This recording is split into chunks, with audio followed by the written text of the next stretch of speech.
So in the beginning, Khenpo talked about we have to practice to transform. Yeah, the Tata is suffering is a gift, and we have to practice to transform. So, so the key is always practice. Put whatever we learned from the text to mm, practice. Yeah, and he talked about most people when they face the difficulties or suffering, and they always feel like devastated or feel shock and feel just because they're not prepared. But as practitioners, we need to practice and prepare ourselves, drop the attitude of not wanting the suffering, and then cultivate the attitude of enjoyment. So that is our practice. So this new mode of thinking, dropping the not wanting and cultivate the enjoyment, this sounds like really crazy for normal people, um, because everybody wants happiness and they enjoy the happiness and don't want adversities or suffering. But for practitioners, we not only want to welcome the suffering, but we also want to develop the attitude of joyful attitude. So that is the new mode of thinking. And can we give a few examples like that? This is indeed it's weird. So when somebody say, I don't sleep well last night, and then normally people will say, are you okay? Is everything all right? And then you show you kindness and your love. But to a practitioner, you may say, that's great, congratulations, I'm happy for you. So this kind of answer is meaningful for practitioners. That kind of answer may make other people angry if it's not a practitioner. So so also when other people say I'm in a bad mood, and then to a practitioner you may say, "Oh, great, congratulations, wonderful," because this is your chance for practice. Um, so and so on. So for ordinary people, I'm sure they will feel like really crazy with such attitude, right? But this is not really that weird or crazy because this is indeed meaningful. Um, so and can we also comment like a conventional mindset for ordinary people, or for non-practitioners, the mindset will be like that of children chasing the rainbows. The faster they go chase, the faster it recedes from them. The further it recedes, though it's always kind of like I dream and you want to chase, right?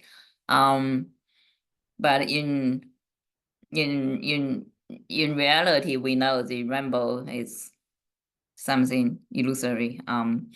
In a similar way, if we have more fear when we suffer, and then we'll get more suffering from it, actually. Um, so if we change the attitude, say, let's say, come on then, let's see what you can do, say to the suffering, let's see what you can do with the brave attitude, with that courage, and by accepting it first and dealing with it the right way, and we will actually benefit from it. It can only make us grow even stronger. So we can also talk about we need to specifically develop certain practice that suits us. I may not go very detailed. I did copy them, but here we specifically 2 steps we talked about: dropping and cultivation. And then 7 approaches: use suffering to train in renunciation, train in taking refuge, train in overcome arrogance, train to purify harmful actions, to use suffering to find joy in positive actions, to train in compassion, and to use suffering to cherish others more than oneself. So these are the 7 approaches, and each we may want to pick up 1 or 2 that most suit ourselves, and then do a constant practice.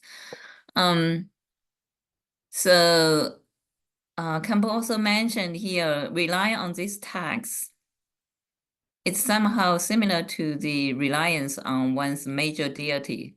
We know deities like major deities like Manjushri, Bodhisattva, or Avalokiteshvara, and these, or the potential deities, all those, you know, um, the rituals. And if we treat this text like this text, this teaching we're learning right now, it's kind of like the guiding deities. So we may be able to get most of it. Khenpo also said for most of you, after you receive the oral transmission and the teaching of this text, it's better to take it as a daily practice. So I want to say words about oral transmission. I think just listen to his teaching in his website. You get your oral transmission, and by going over this text like this, and I think you get his teaching. So that with that said, we should all listen to his teaching. I know there is an English translator over there, but listening to his teaching in Chinese, you can also equally get his transmission. So the that is the thing I want to say. And then he says, oh, we should treat this teaching as a peace instruction. This peace instruction is like something he says here, explains here, is one that cannot be easily obtained by ordinary people. Likewise, what can be obtained by everyone may not necessarily be a peace instruction. In the Chan, this is not a very well translated word as a peace instruction. As you know, instruction can be like a practical guide.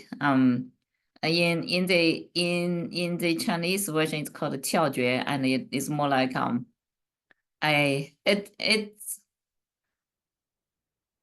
it's like the secret or the most fast way to do certain practice, kind of like that, the most efficient way to do a practice. So once we learned, we have to practice and absorb the teaching into our mind and put them into practice.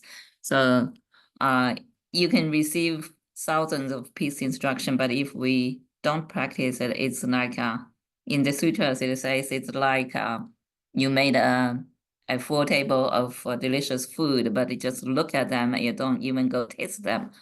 That is the metaphor. So we have to practice the teachings. Now next we go to the next outline of the teaching, develop a sense of joy for transformation. So before we said we need to drop the attitude for not wanting suffering. Now this go one step further, that we want to develop a sense of joy. The original text is, with this, suffering and difficulties can become a help for our spiritual practice. But that alone is not sufficient, not enough. We need to gain a sense of real joy and enthusiasm inspired by a thorough appreciation for our achievement, and then to reinforce this and make it stable and continuous. And then next, can we explain how can we develop a sense of joy? Because nobody wants suffering. How can you enjoy suffering, right? We already learned quite a bit, but here I think he went further explanation. So firstly, when we face suffering, like become very sick, or someone we lose our loved ones and close family, and then first we cannot allow it to defeat us, and and just say, oh, I'm in this bad situation now. I need to stop my practice for a while until I resume. That means you are not taking the chance of the suffering, not you're not transforming the suffering into your actual practice. Um, so you need to transform it into a support rather than a barrier for your practice.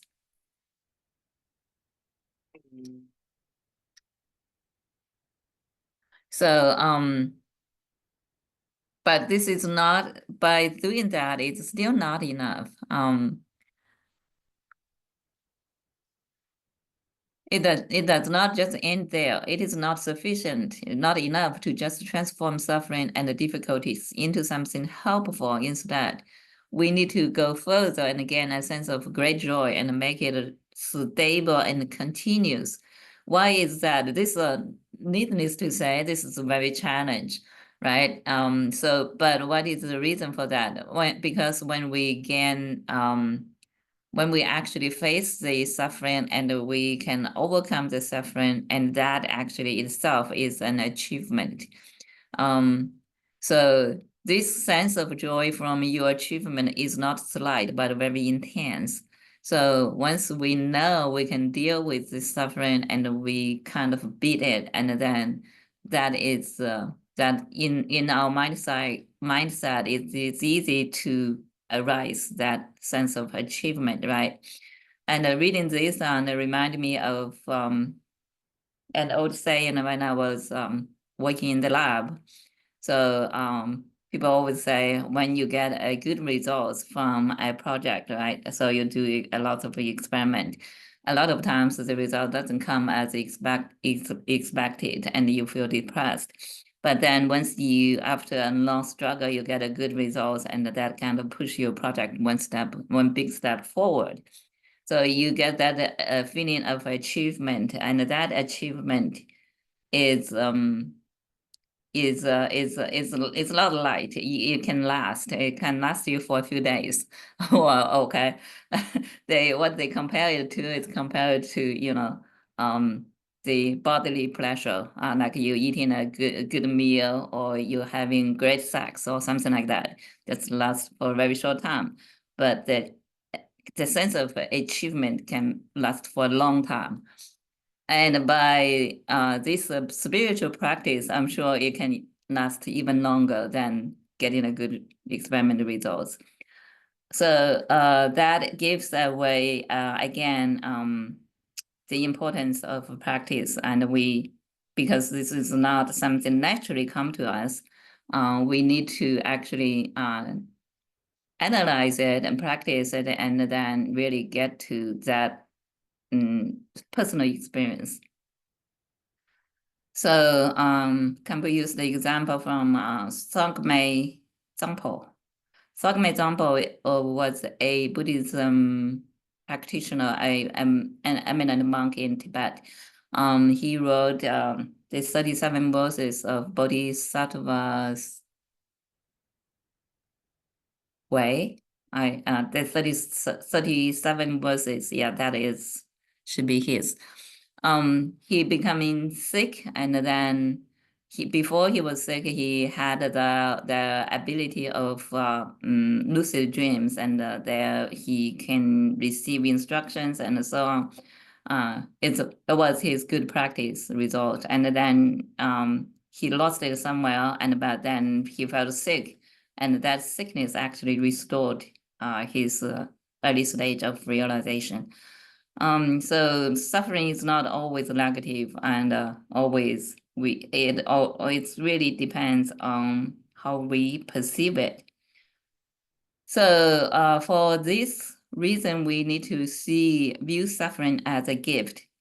So for this kind of teaching, we have learned, I think, quite a lot, especially in this totem practice, right? So the first line here says, generally speaking, it is rare for authentic Mahayana practitioners to encounter great difficulties. And this is really not a line. It has many layers of meanings to me. So Mahayana practitioners, first of all, they can view suffering and overcome suffering easily, and because every suffering is an opportunity to practice, right? So they can easily deal with that suffering, and as the other layers is like because Mahayana practitioners, Mahayana, right? So we have this bodhicitta we practice for all sentient beings. So self is more like a less focus in Mahayana practitioners. So for that reason,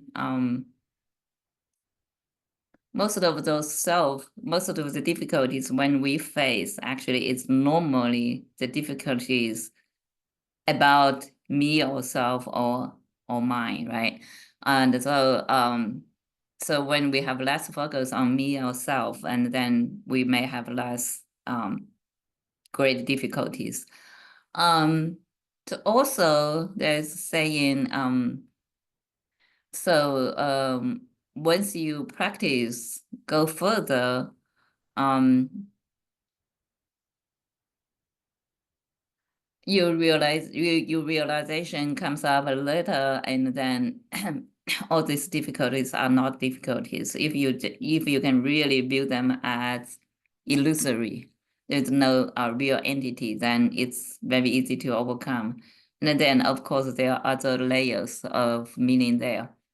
So the examples were those practitioners thrown into prison during Cultural Revolution, right? Just because the Buddhism was not allowed to practice, and if you want to practice Buddhism, you are going to be in the jail for that time period.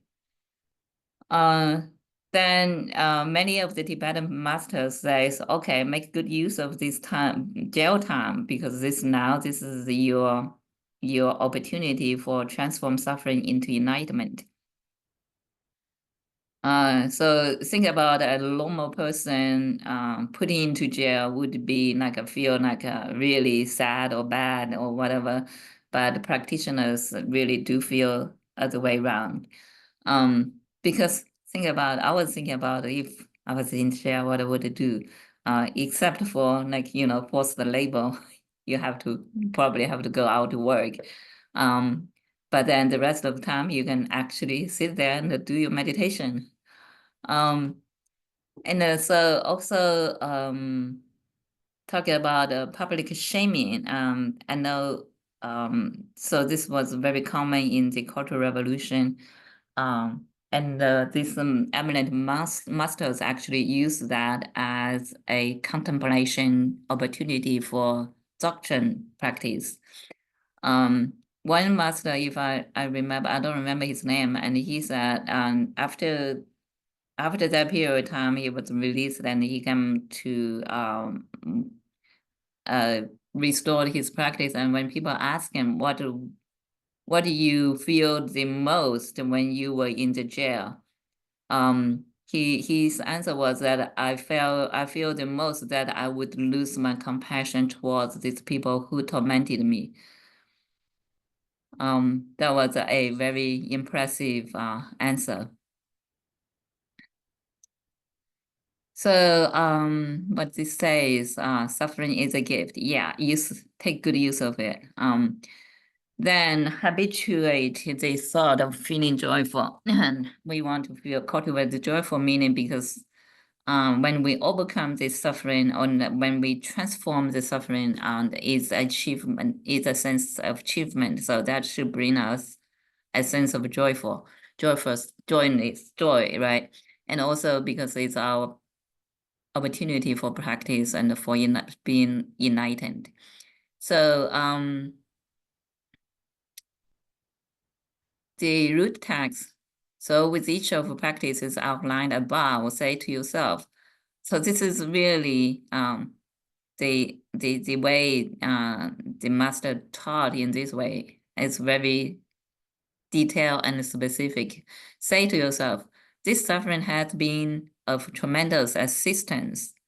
It will help me to achieve the many wonderful kinds of happiness and bliss which I experienced in the higher realms and in liberation from samsara, and which are extremely difficult to find. From now on, too, I know that whatever suffering lies in store for me will have the same effect. So, however tough, however difficult the suffering may be, it will always bring me the greatest joy and happiness, bitter and yet sweet, like those Indian cakes made of sugar mixed with cardamom and pepper. Follow this line of thought over and over, over and over, and very thoroughly, and get used to the happy state of mind that it brings. So Khenpo explained, like, how can we develop a sense of joy towards suffering? So first, we think the suffering may be unbearable to many others, but to us practitioners, more suffering means more opportunity to gain rebirth in the higher realms and to achieve liberation. This I can also explain in many layers, but on the literally here, they say more suffering give us a chance. On the other way, suffering is also a way of purification to my understanding. So when we suffer and because our suffering arises from our past karma, right? So our suffering actually kind of cancel out our past negative karma. So that is also a way for push us forward to bliss.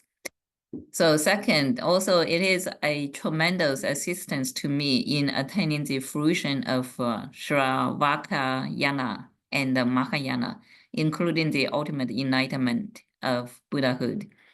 And third, furthermore, it is of the greatest and the best help for me to achieve all kinds of happiness and bliss, which are otherwise extremely difficult to obtain.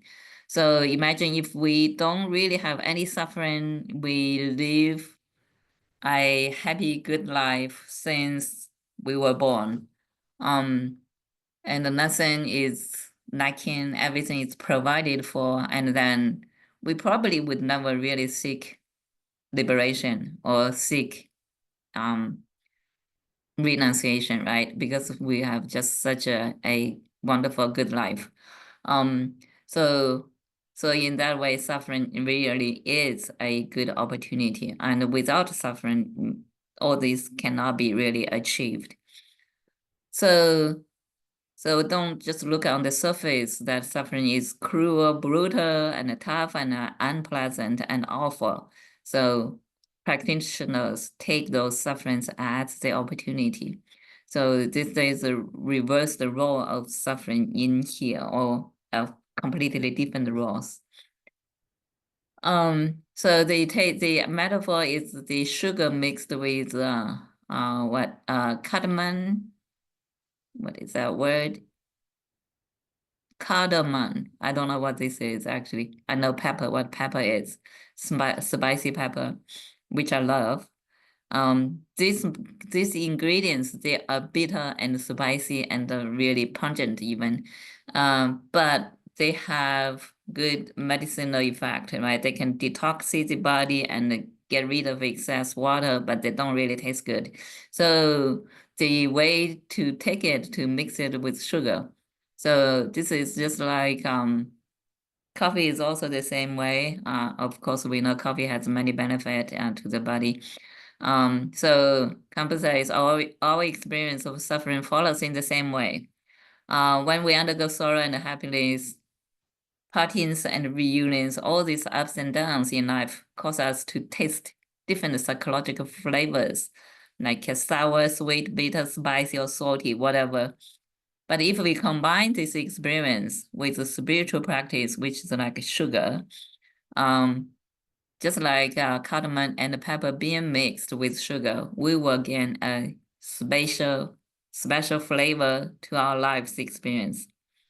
In the very beginning, we may not like it because we're not used to that taste, but gradually we'll gain we'll get used to it. We'll familiarize ourselves to those kind of thinking, and then we'll get a strong sense of joy towards it and come to love it.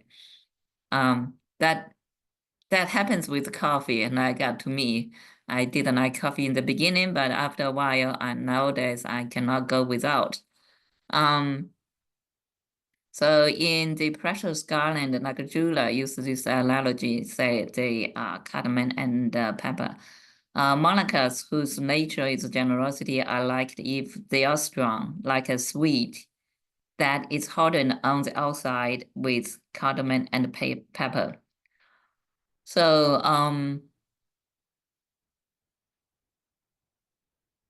so what they also want to say here is that suffering is tough. It's kind of bitter.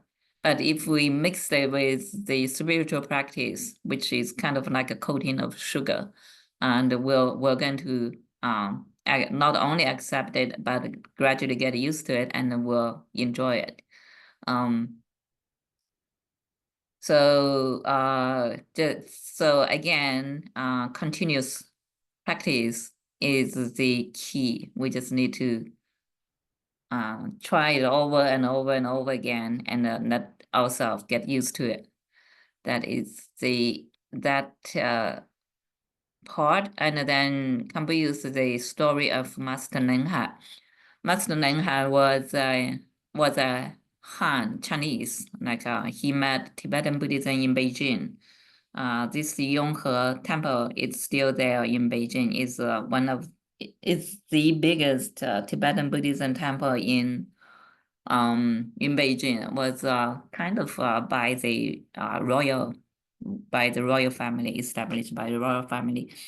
And then over there, he learned Tantra Yala, and he realized Tantra Yala was so great. So he wanted to study it.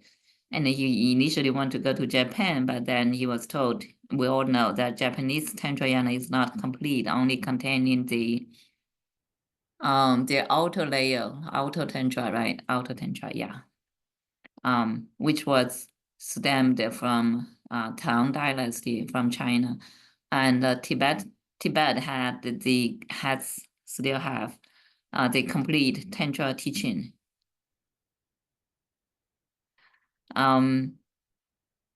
So I lost my text here. So that's in 1920s.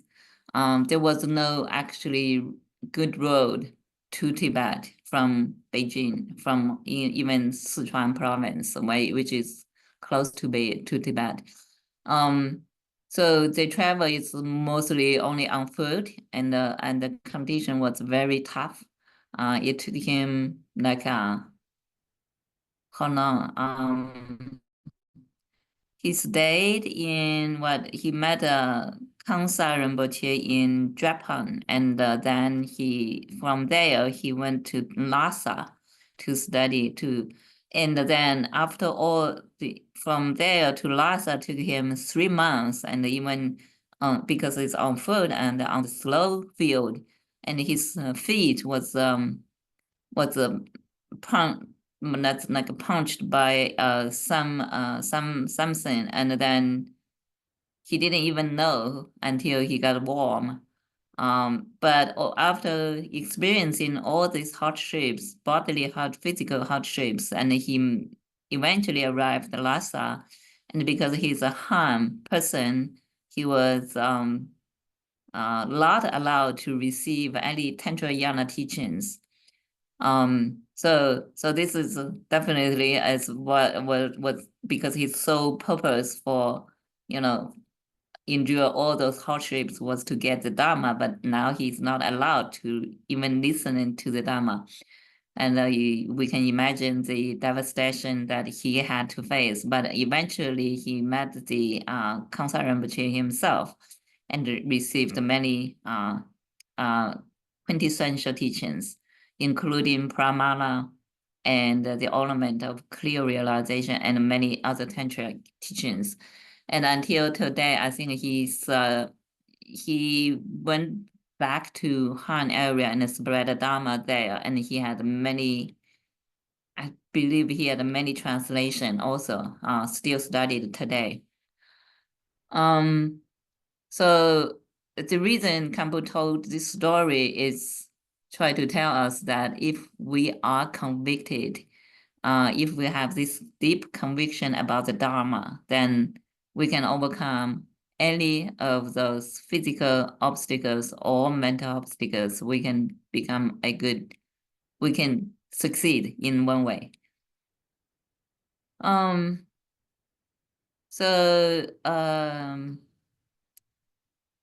Okay, next, the sign that joy arises and the suffering is over. So we talk about why we need to have the joy, the sense of joy, and how we have it. And now we talk about the results, what we got. So by reflecting like this, our minds will be so suffused with happiness that the suffering we feel through the senses will become almost imperceptible and incapable of disturbing our mind. So if we constantly have this mind of joy, the joyful mind, so the suffering, it's almost like non-existence, right? Kind of. And even if it exists, it wouldn't be able to disturb our mind. So then we have to talk about for practitioners. So we train our mind to arise this joy when we face suffering. But then ordinary minds without training will accept suffering very differently. So when I read these passages here, what came to my mind is that the teaching I received before, just suffering does not have a true entity. If we think about it, suffering exists only when our minds get a hold to it. Yeah, if we, of course, the bodily, the physical suffering, all the physical suffering eventually come to actually the mental suffering. So if it's a mental sin, that means it's not real. It doesn't really have a true entity. So this is kind of a sense of emptiness. Once we really cultivate this joyful mind, and everything else can be easily deal with. So the scriptural evidence say in the way of Bodhisattva says, even in great trouble, Bodhisattvas never bring forth wrong. The virtues naturally increase. So if we keep such practice, and gradually there will come a point where there will be no longer come such a thought as, this person has hurt me badly, and so now I'm disappointed and depressed. And it didn't say I want revenge, right? But a normal person would, and a kind person will feel disappointed and depressed. But a not so kind person say, I want a revenge. But for practitioners or bodhisattvas, such thoughts will never arise, because when this person hurt me, may say something badly and may do something badly to me, then the practitioner will view it from different ways. Say, this person is creating an opportunity for me to practice patience, to practice transforming suffering into enlightenment, to make me to enjoy this suffering, because now is my time to practice. So this is what we want to, this is where we want to be. So next, the root text is, this is the point at which sickness can be overcome through forbearance. it's worth noting that this is also an indication as to whether difficulties brought about by enemies, harmful spirits, and so on can be overcome. So that is the mentality there.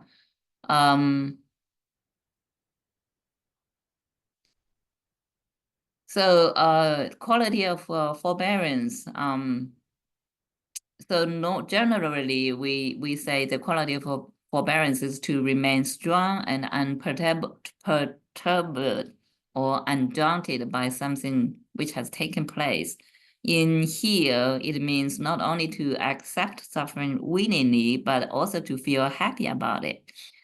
Such forbearance helps us transcend all mental and physical diseases until nothing whatsoever can harm us or disturb us. Um,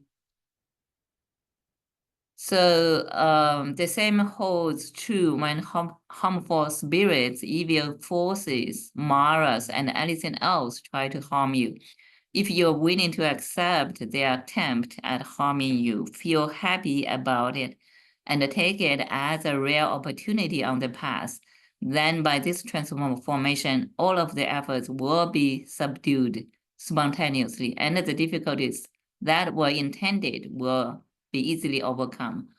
So for that reason, we have a chart practice, right, to offering the body to the maras whatsoever. Reinforce the attitude of dropping and cultivating, and here is again emphasized. The first is dropping the attitude of not wanting suffering, and the second is the cultivated the attitude of joyful mind. I may need to go a little faster so we can have more time to discuss. So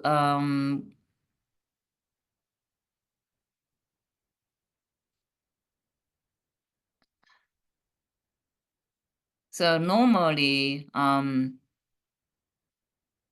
the once we actually transform suffering into path, naturally it will bring us courage and joy to enhance this practice.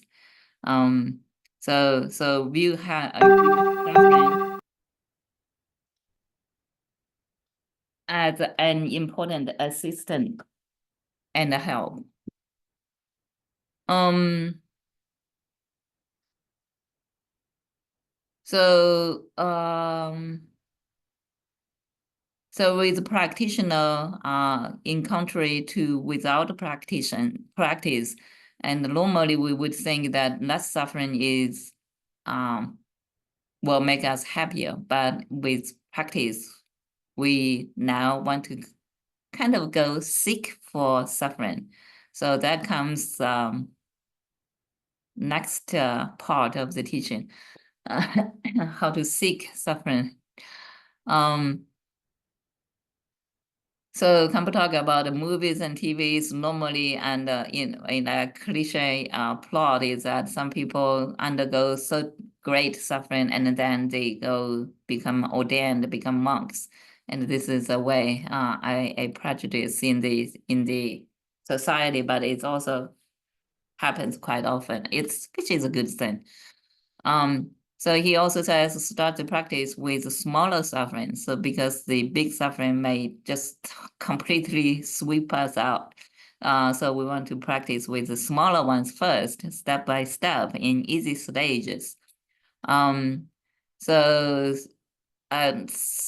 what by smaller suffering means a little bit of a headache, or someone is dehydrating you, or something like that. And so just say to yourself, I'm really happy to meet this small trouble and I will accept it and joyfully. Just not only accept it, but accept it joyfully. So we want to take the first baby step towards the real challenge. Then Khenpo talked about the story of Chak Lodzawa. I'm not very familiar with this master. He was born in 1197 and passed away in 1264. When this is actually, if you look at this time, this is actually the time Buddhism actually died out in India, destroyed by Muslim armies. So the story told about Chuck Lozova, how he carried and senior practitioner Rahula, right? When the Muslims entered the Nalanda monasteries, and how he risked his life to seek Dharma. So, so the reason Khenpo tells this story is just that he can even, risk his life to save other people's life and to seek Dharma. So what we can do, we only need to endure a little small steps of sickness first for our practice. So then comes the next teaching, since suffering has such great benefit. So what do we pray to the Lama and the three jewels for? This is interesting again. In the breaks between sessions, pray to the Lama and the three jewels that you may to be able to take suffering onto your path. When your mind has grown a little bit stronger, then make offerings to the three jewels and to negative forces and insist, please send me misfortune and obstacles so I can work on developing the strengths of my practice. At the same time, always stay confident, cheerful, and happy. So this goes to, because we normally pray to the three jewels to, to assist our practice, to have no obstacles, to have prosperity, to have no misfortune. And now it's opposite. Please send me the misfortune and obstacles. So I was contemplating about myself on this line. I was like, that's not what I can pray right now at this stage. I'd rather to pray for good fortune and no obstacles. But actually, again, they also said when you are strong enough and you can ask for this. I don't think I'm that strong yet.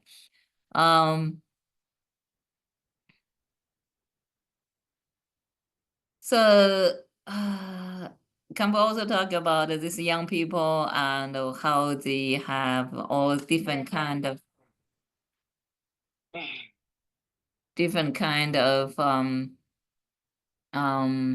taste. So he used that as a metaphor, say people also have different kind of taste towards suffering, right? So practitioners should really use that to strengthen the practice and make the mind stronger.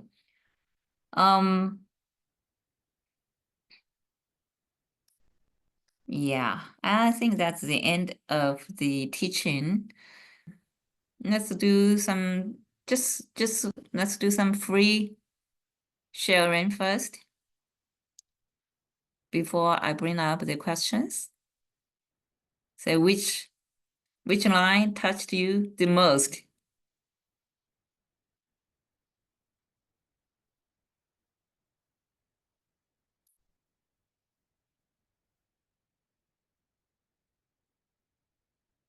For me, I was thinking that like pray to the three jewels, please give me obstacles and misfortune.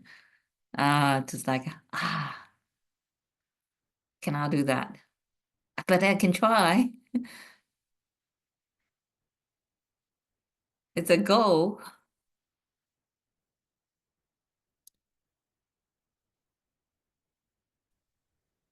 I completely agree with you. Probably the most difficult thing to do currently. As if we don't have enough suffering, we need to seek more suffering. But I know what it means. It's once you are at the level of being able to handle suffering, the so-called suffering, you will be able to transform suffering into into happiness or joy. And at the next level, you basically treat suffering itself as joy. What's hey? Sorry, mm-hmm. Yeah. Yes. Yeah. So that's basically what I understand from that sentence. Yes, I'm also I was also thinking about this one a lot. I don't know if other people had reactions or visceral reactions to this idea, like bring me more, give me more. Yeah. I need more. I don't know how you were all feeling about this one. In Chinese, we say 烦恼即菩提, which is saying afflictions or sufferings are bodhicitta or are enlightenment. It's kind of a literal translation, but it's basically once you are at the level that you don't treat suffering as suffering, then you are at a level of enlightenment. Of course, how you define enlightenment is for discussion also. And I believe there's no like sudden enlightenment, like it's more like gradually we learn a little bit here and there through practice. Each day you get some new insight and get more wisdom in life through your practice, by being present, being mindful, being aware of your emotions and your surroundings and other people's emotions and feelings. That way you get into more knowledge or awareness of yourself, of other people, and the world surrounding you. So that's kind of my understanding of enlightenment or gradual enlightenment. So in terms of this Chinese saying of suffering is enlightenment, and if we change our mindset or our perspective about how we look at suffering, then it is a blessing or it is a gift, and will give us joy instead of afflictions or suffering, so-called suffering. I was just thinking, like indeed, like suffering and even happiness. Like suffering and happiness are ways of approaching things that come to our mind. And to a certain point, people who reach certain states of realization, it doesn't make any difference whatsoever in the end. So at the beginning, all things that come to us are considered as enemies almost. Like when the ego is as big as the moon, well, everything threatens who we are and how we approach things and how we approach people, and we feel endangered by everything. So every mental event, everything that we have is basically an enemy. And then the more we progress, eventually things go to a point where everything can become an ally.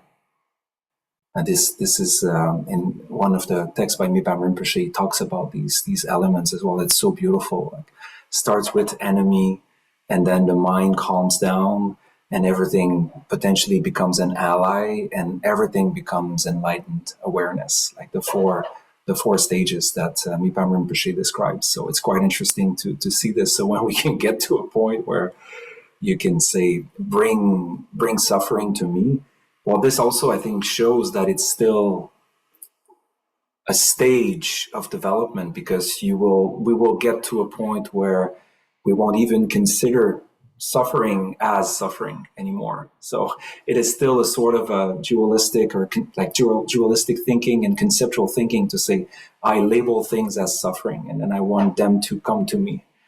But it's already better than being afraid of it. So that's it's quite amazing to flip that completely 180 degrees and think the other way around. Yeah. Yeah, this one is really hard. I actually was sick from work on Tuesday, and I listened to this lecture, and I tried to I tried to change into that mindset. Um, but I realized I definitely have a lot of work to do on this because it was so hard to not just. I mean, i- i- in all honesty, even I try to embrace the suffering and invite it. I am honestly just thinking like I want to get better as quickly as possible. Um, yeah, this one is a challenge. It makes sense. I would say putting it into practice is definitely going to take some work. Hey, this idea of baby steps, I think, is really important. Do it on a level of suffering that we can tolerate, so that we can eventually build it to the next level. Because otherwise, anyways, we cannot lie to ourselves. I mean, we can try to lie to ourselves, but if we observe our mind, we realize that I'm not there, and this is much Right. better, to be honest, than trying to lie to ourselves and look how good I am, but in the end, you know that no, I cannot bear this. I cannot make it. And I was thinking, like, what is a baby step? Like how to do it in a baby step way. So instead of saying, okay, as Khenpo says in the text as well, like, you look at suffering straight in the face and you tell it, so what can you bring me? Show me what you got. Like he says that at some point. I'm thinking, well, yeah, you need some bravado. You need to be on a stance where you feel so confident about your own practice that you can do this. But it's not necessarily easy to do that. And to me, I'm coming again, like when I was thinking about this, I'm coming again to Tonglen, because I feel like Tonglen is actually a way to do it. Because what we do when we breathe in other people's suffering. So it is a way to actually make this happen, but maybe in a more controlled environment, sort of sort of way. So it's smoke that comes in. I'm just not looking at the three jewels and the gurus and say, like, give it to me. I'm just breathing in. So it could be maybe a softer way of getting closer to that. And then the more we do it, the more it becomes possible to bear that idea that we can welcome the suffering. I mean, that's how I see it personally, because this is as well something that really struck me, like this idea, like, how can we do this? Yeah, that's a good point. Kind of like building a muscle to get better at it. It's interesting. Thank you. Yeah. Anybody else about this specific point?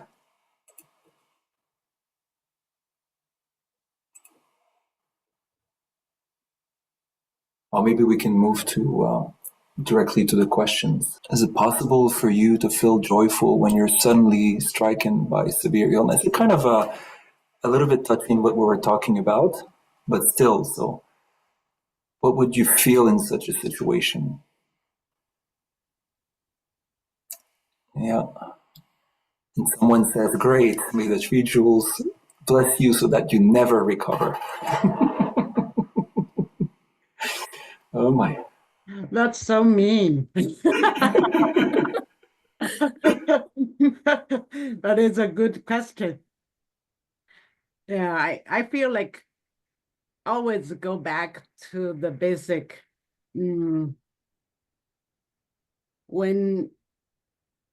If I were suddenly stricken by a severe illness,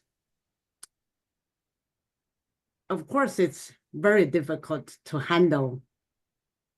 and you don't know what's going to happen, and the uncertainty basically is suffering for us. And I think always go back to the basic principle of Buddhism is important: impermanence. So it's no one is immortal. That's just a fact. So every one of us will need to face death at some point in our life. And I have read or watched a lot of videos about people having near-death experience or had a terminal illness.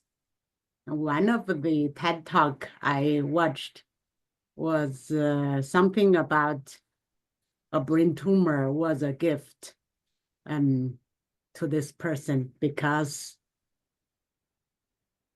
when she found out she had brain tumor, suddenly she started really living, because there's a deadline there.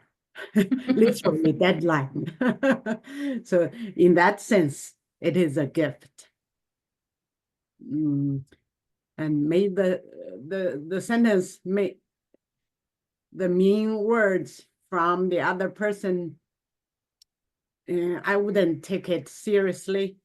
I think it just shows how little this person know about Buddhism, and how ignorant this person is, and how little empathy or compassion this person has toward human being in general, because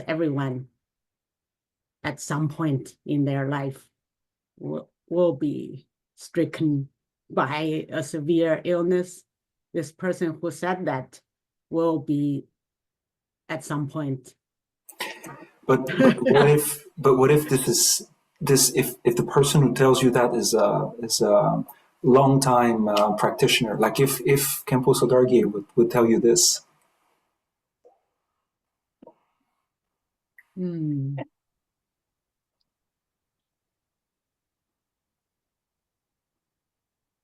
I think maybe Khenpo is trying to test me on my practice, to see how enlightened I am.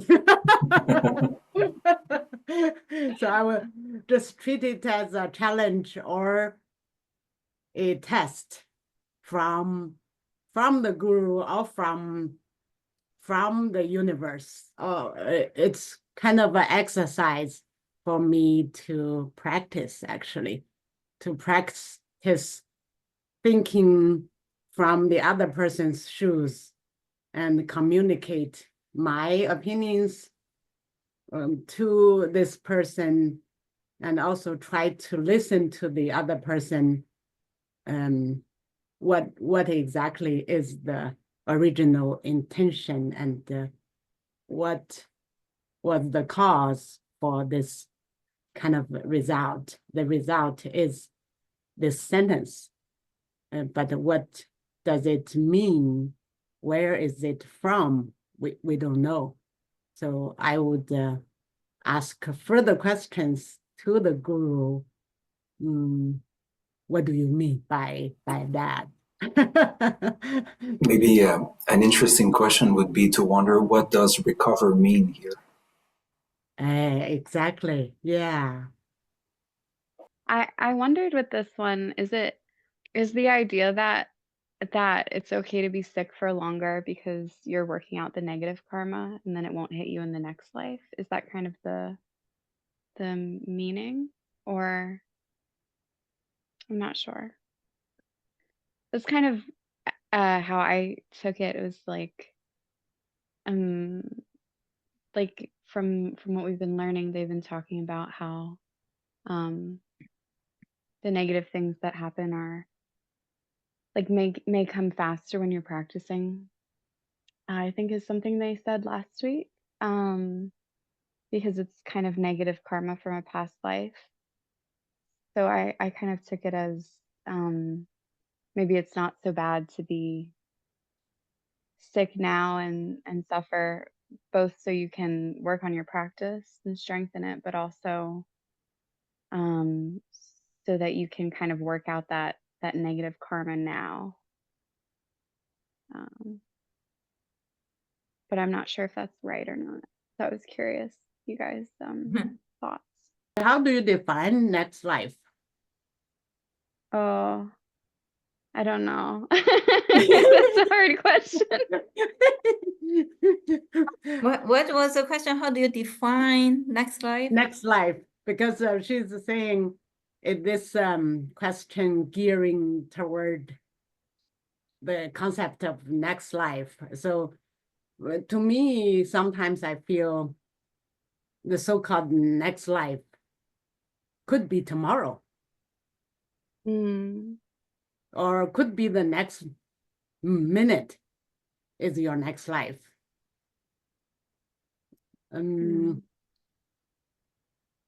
If we keep on thinking, oh, I will deal with this in my next life.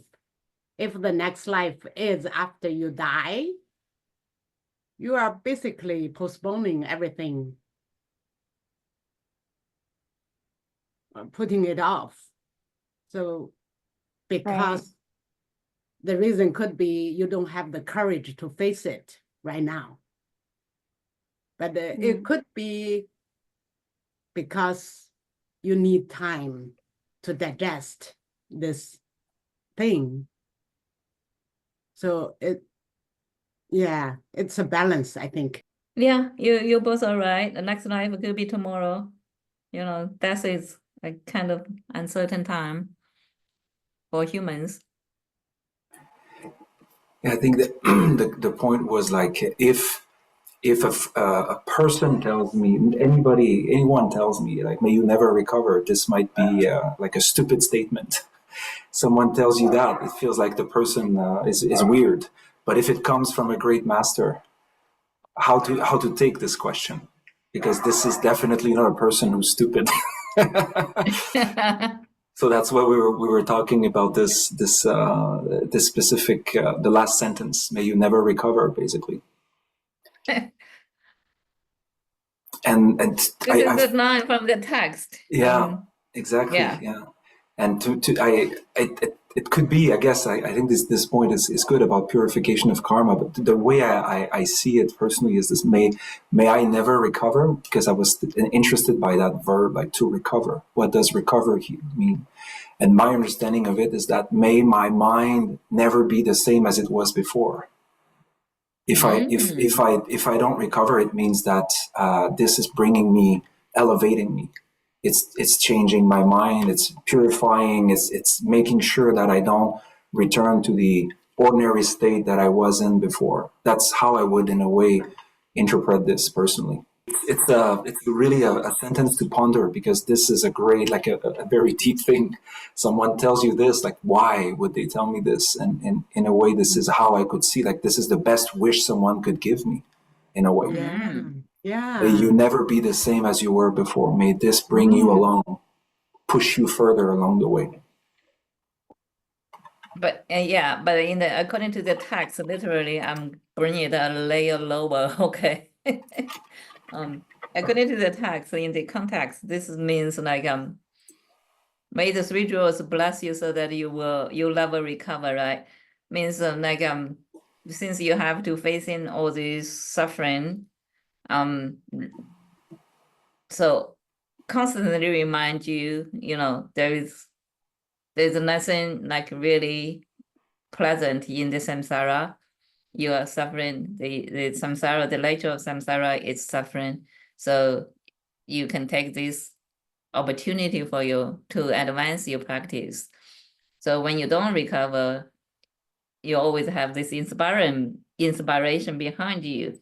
You need practice, and get out of the samsara, or you can, like the 7 approaches we talked about, right? You can always use the suffering to do all sorts of things. And illness is one of your suffering. You use that. When you don't recover, you always have that constant reminding for practice. And I think this happens to me when I get sick. I may like become inspired to practice actually, but when I recover, it's like, okay, I'll wait for until tomorrow. I'll do this. But do we? That's an interesting point. Like, do we ever recover? Like, as long as we're in samsara, we never recover in a way. Like, it's obviously, I'm not here talking about something that would be like a severe illness, but generally speaking, we go from one suffering to the next. So we never recover. So I think all of this is coming together in this kind of very strong wish that we never recover, but that we eventually recover. So we don't recover. We normally never recover, but we don't realize that we don't recover. But now that you realize that you never recover, then this is the way when you can start recovering. I don't know. Maybe I'm just twisting it too much now. I know what you're talking about. Yeah. But if you think about the most severe illness in the samsara, it's ignorance, right? So if we want to recover from, according to that layer of understanding, we want to recover from that severe illness. We want to get rid of the ignorance. So that's another layer of meaning now. Yeah, absolutely. Yes, that's some profound stuff right there. Very profound. Yeah, that's where your mind went. Yeah, I'm not saying that I'm profound. I'm saying that sentence is very profound. When you start thinking about it, you can add so many layers to it. Yeah. This is one thing I love about our discussion.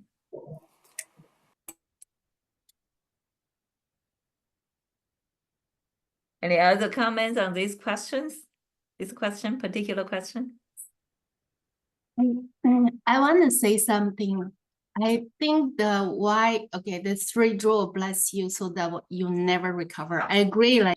But on the other hand, I felt it's kind of a reminder. The nature of samsara is suffering.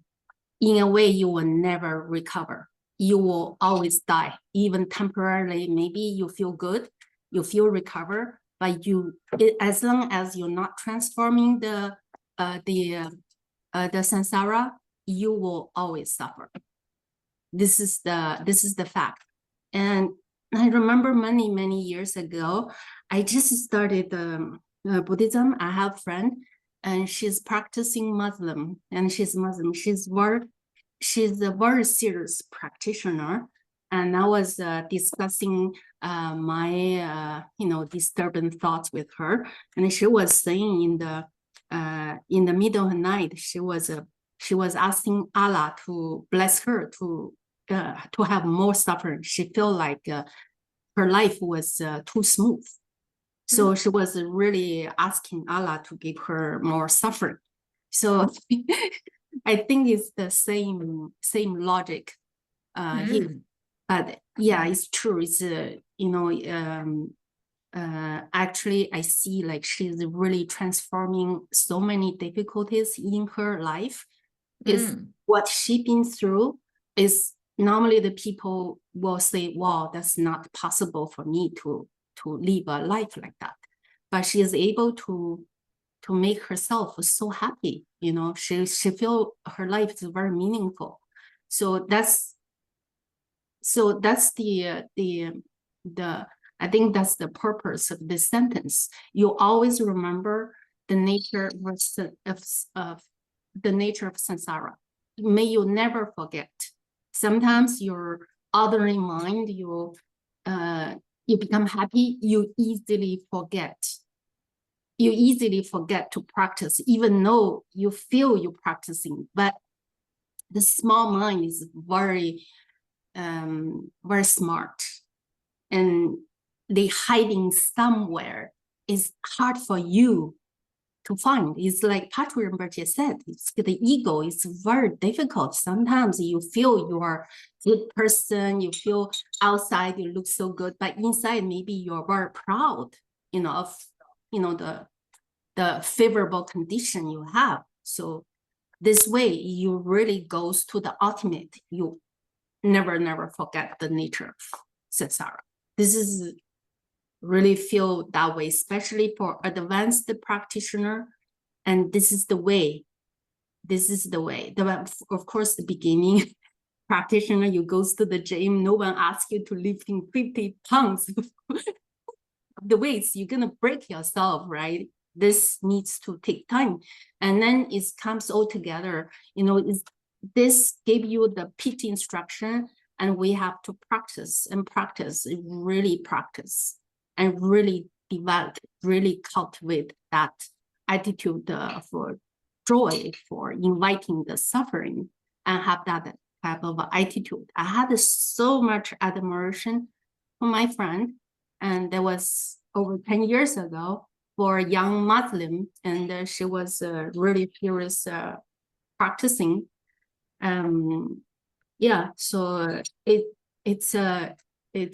but it's just the fact we know it's already good start, but nothing will come without the patience, like steadily practice. So there's many things to learn to practice. Yeah, this is what I feel. It's you share is very inspiring. Yours too. Thank you.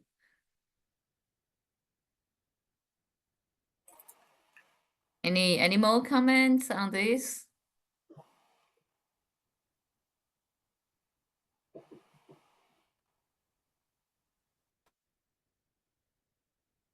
If now, we can move on to the second question.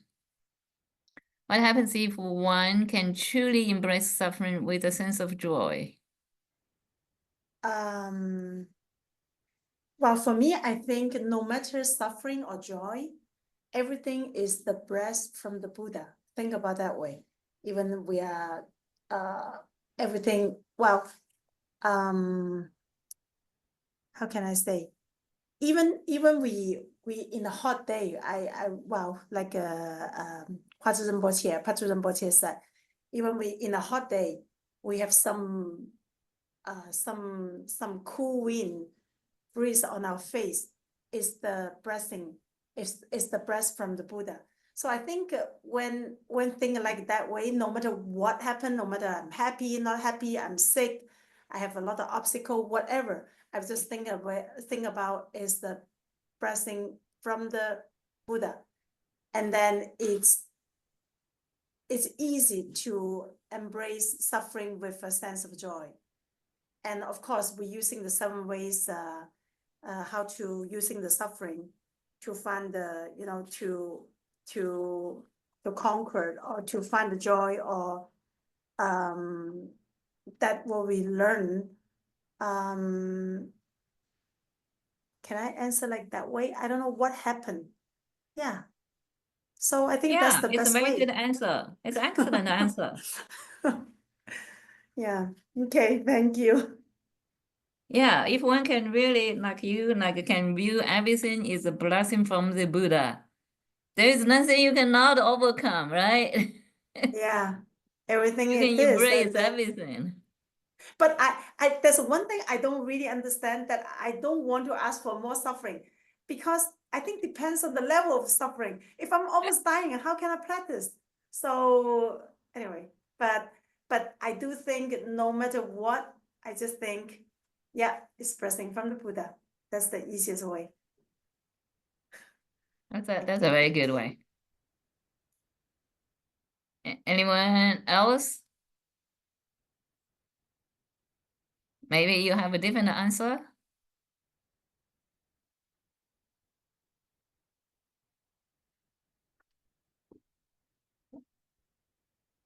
Let me see, page 150. 150.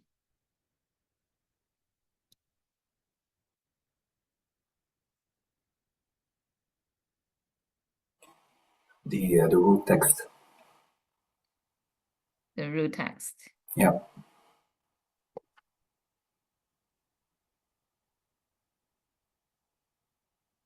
That is the answer. Okay, I think everybody can read. I don't need to go through it again. This is very logic, it makes sense. So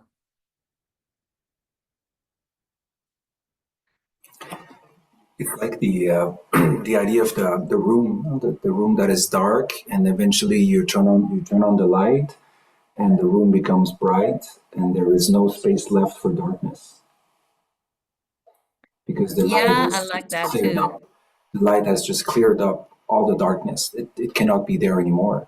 So that's when I read this. That's how I feel about this idea. Suffering becomes imperceptible and incapable of disturbing the mind. So it's this, there's no space left in the mind for suffering because happiness comes to take all the place in the mind. It's so beautiful and inspiring.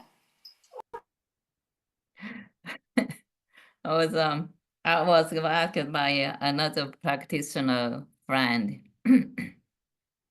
His questions to me was like, what's your suffering now?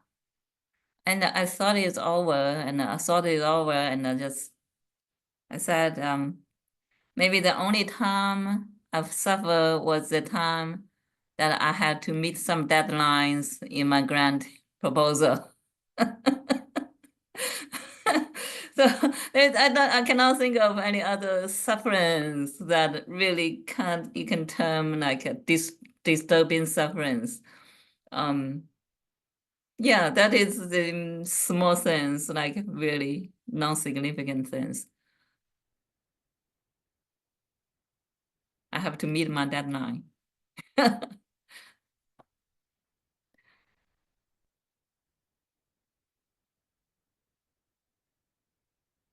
So I don't know. Each of us may have different ideas about that.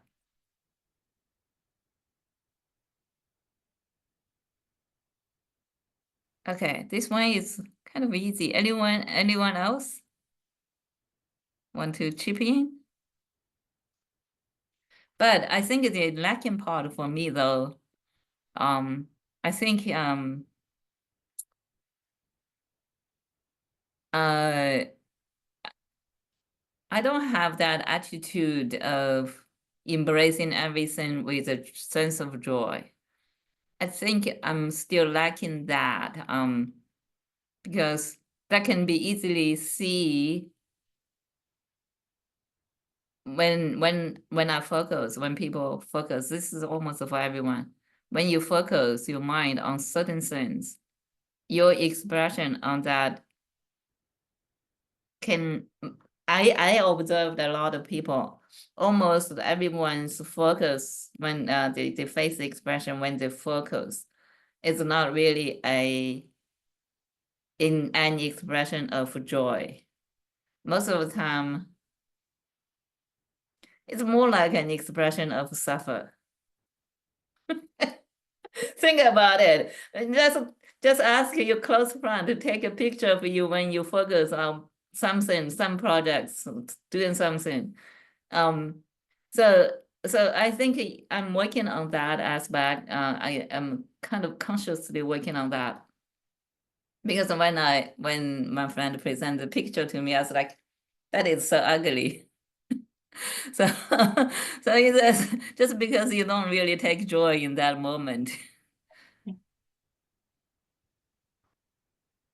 But that's just a manifestation.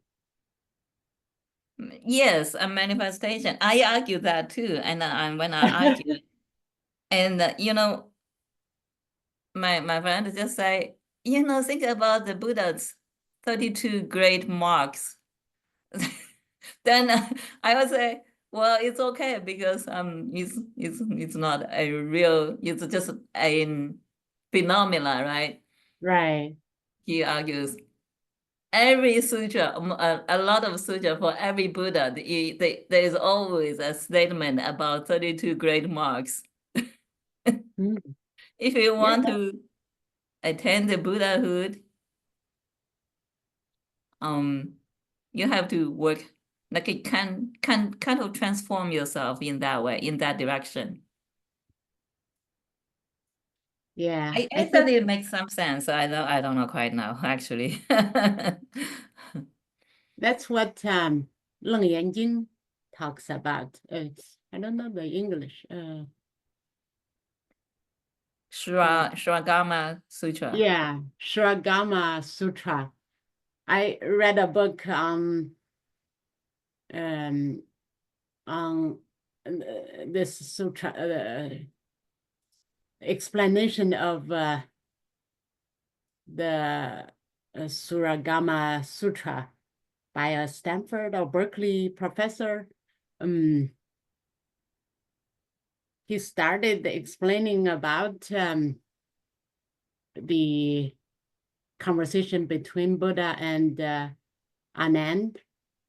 So Buddha asked, why do you want to become a Buddha? And Anand said, because I think the 32 marks of Buddha is so glorious, so pretty, and everything. And Buddha asked, who is I? Who is thinking? Right. And he said, my mind. And then Buddha asked, where is your mind? So it became a kind of philosophical conversation about the 32 marks. And eventually, I think the author was trying to say the 32 marks of Buddha is just a way for common, regular human being or sentient being to get hooked onto the idea of Buddhism and kind of like a inspiration or kind of the Yeah, thing. it is an inspiration. It is also stated in other sutras says Buddha gained those 32 marks because of all his merit accumulated in the past. Yeah. So yeah. So in that sense, I feel that's just a manifestation, or it's just a like Yeah. they had the symbolic thing saying like your finger points at the moon. Mm. Yeah, Yeah, because we need to separate, in this sense, we need to separate the relative truth versus the ultimate truth. But right. the relative truth level, 32 marks are real, right? The Buddha presented it to us with 32 marks. He walked on the earth. But in the ultimate level, there is none. Yeah. And the 32 marks were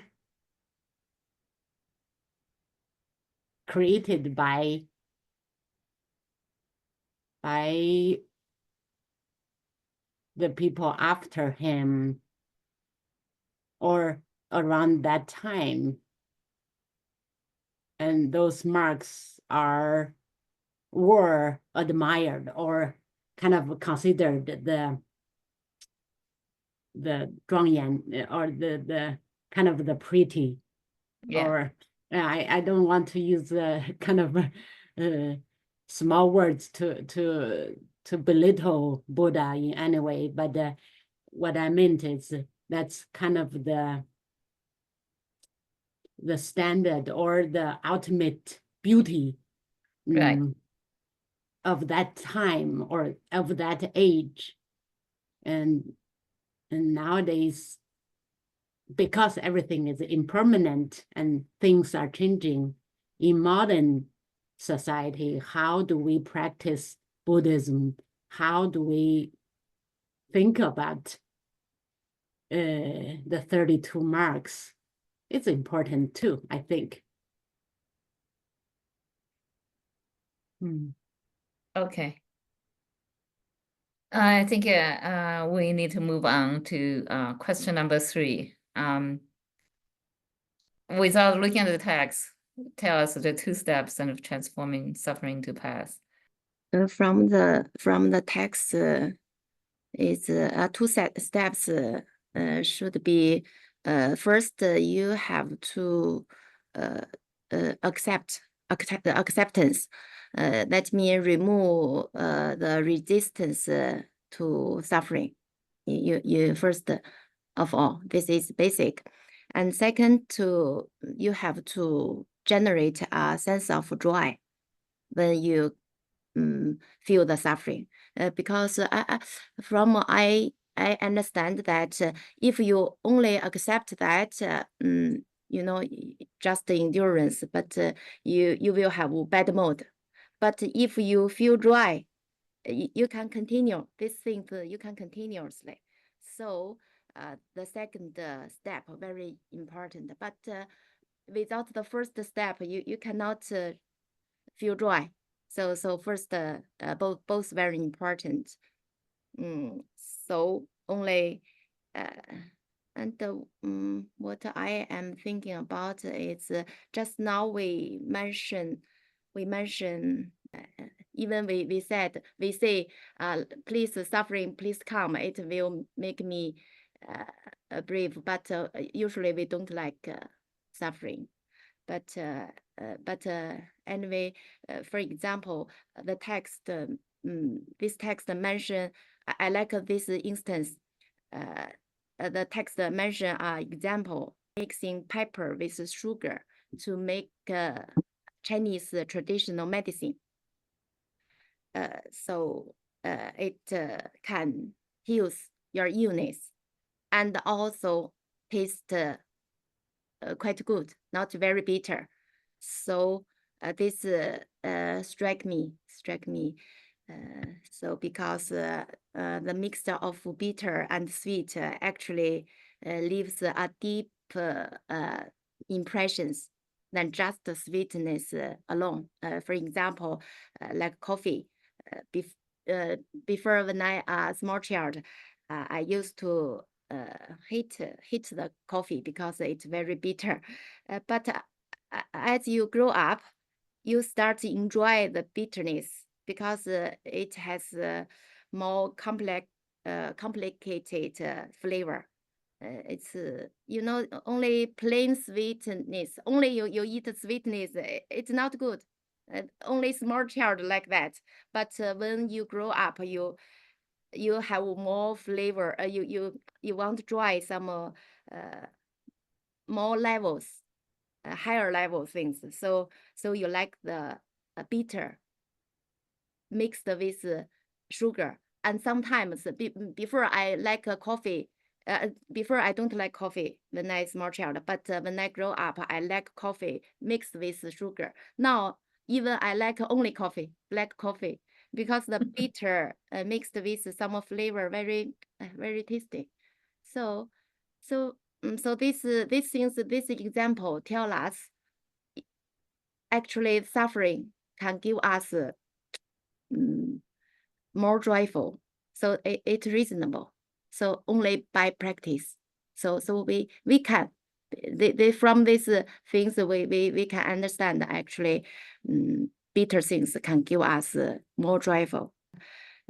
Illness, if the illness, you should thanks for illness, because anyway the death will come. The illness will remind us that our life is will finish anyway. So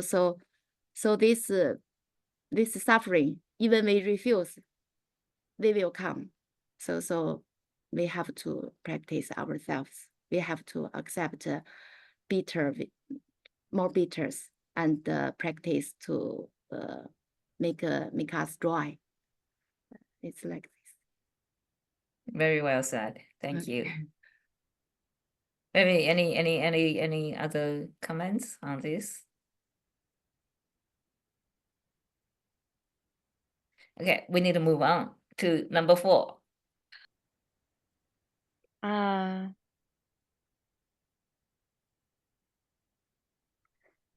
Well, I guess the text is discussing how we can embrace suffering to improve our practice rather than just working to overcome adversity. But I think in a way that could go hand in hand. So I was a bit confused by this one when it says it tells us something different.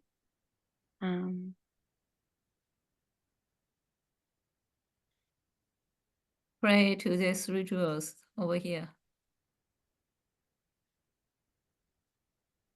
The root text. You can just read through.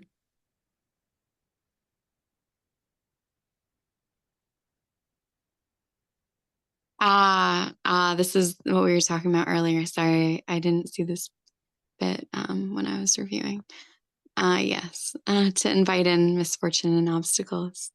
I would say, as we discussed a bit earlier, it's asking us to do that. I find that I'm not there yet, where I can honestly say that I am thinking this way, but I am definitely working on getting there. I find it in practice, it's quite difficult. So I think my audio cut out. Can you hear me? Yeah, we can hear you. Just cut out for a second. Yes, he says to invite in the misfortune and obstacles to strengthen your practice. I think I understand where it's coming from, and it makes a lot of sense. But I do find that in practice, I'm finding it quite difficult. But as Jonathan mentioned earlier, I think with practice and trying to apply that to smaller things, it'll become easier with larger things to shift to that sort of a mindset. Yeah, it's a very interesting lesson this week. What I find very interesting is that so many aspirations and prayers will be about this idea of like, may all the adversities be removed from me so that I can practice. Like lots of like Radful Padmasambhava, for instance, there are many kinds of prayers that basically will go this way. But here we're saying the other way around. So we're saying, no, don't let them dissipate, bring them to me. So this is very original and daring, because that's not what we normally do. So I find this idea to be quite interesting, that we should flip it around and think of it in a different way. And at the moment we actually start thinking about this, it can even change the way we do the aspiration. So an aspiration prayer will say like, may all like sickness or whatever be dissipated so that I can practice. Maybe there can be like a little voice in the mind say, no, maybe they should not be all dissipated. Maybe I should just be able to find the courage to go through. And then, so instead of thinking as every jewels around me, every guru and whatever, are not just there to block things away from me so that I can move on, but they can help me maybe go through it, instead of just dissipating everything, like magical thinking, like a magic wand, and then boom, like all things dissipate. And then for my Westerner mind, sometimes these are hard to do, to be honest. Imagining that there is a praying to Guru Rinpoche or to, I don't know, whoever, and say, just dissipate everything for me. I find it sometimes hard to accept, because from my Christian background, because I was born and raised Christian, I feel like this is another way of developing a theistic, dualistic, eternalistic, theistic thought. Like there's an entity out there in the sky or somewhere, please come here and then erase all the problems for me. It's hard for me to accept, because this is something that I rejected a while ago. But when I receive a teaching like this, to me, it makes so much sense. So it's not about having this external being coming to save me, but the being is already inside of me, first of all. It's there already. And then may I be able to imagine all these qualities that exist in those beings that are inside of me. May they come to life, may they come to fruition, so that the suffering that I encounter, I can bear it, I can accept it. And then eventually, if I develop more along the path, may I just take it and love it, and then just give me more and give me more. And then may I be able to take the suffering of everybody else who suffer. Just give me your suffering. I want it. I'm so hungry for all of your suffering, because I am going to take it for you. So this shift to me makes so much sense. But that's my mind.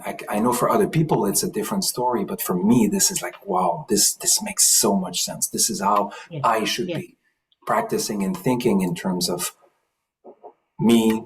And like from a dualistic perspective, because I'm still in that thought, like I still see this world as me against the rest. But as long as I see it, may I see suffering as part of that, and help me go through all of this. Amen to that.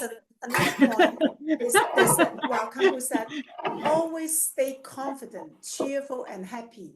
So I think that also matches the level. If you're not confident, not cheerful, and not happy, well, not that level yet. So so when you flip around, I think also need to always keep like that.